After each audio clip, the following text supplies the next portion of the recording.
One of the most striking properties about light is that it has colour. To understand the phenomenon of colour, it helps to think about light as a wave. But before we get to that, let's talk a little bit about waves in general.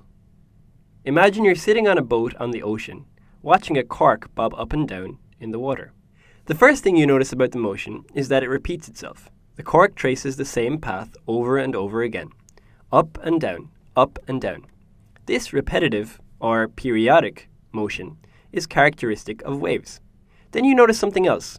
Using a stopwatch, you measure the time it takes for the piece of cork to go from its highest position down to its lowest and then back up again. Suppose this takes 2 seconds.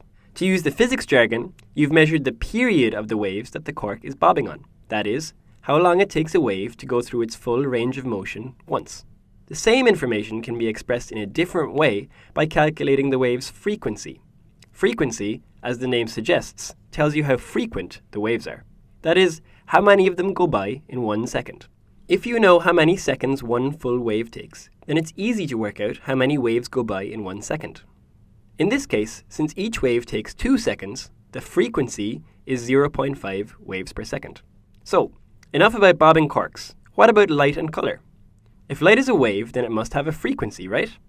Well, yes it does, and it turns out that we already have a name for the frequency of the light that our eyes detect. It's called colour. That's right, colour is nothing more than a measure of how quickly the light waves are waving. If our eyes were quick enough, we might be able to observe this periodic motion directly, like we can with the cork in the ocean. But the frequency of the light we see is so high, it waves up and down over 400 million times a second, that we can't possibly see it as a wave. But we can tell, by looking at its colour, what its frequency is.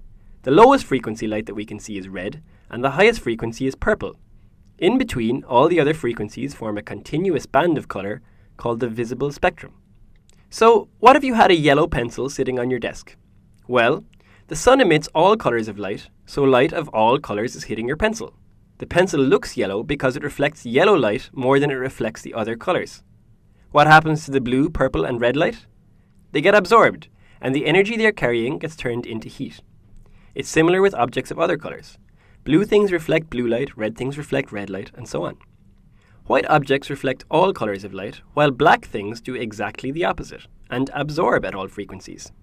This, by the way, is why it's uncomfortable to wear your favourite Metallica t-shirt on a sunny day.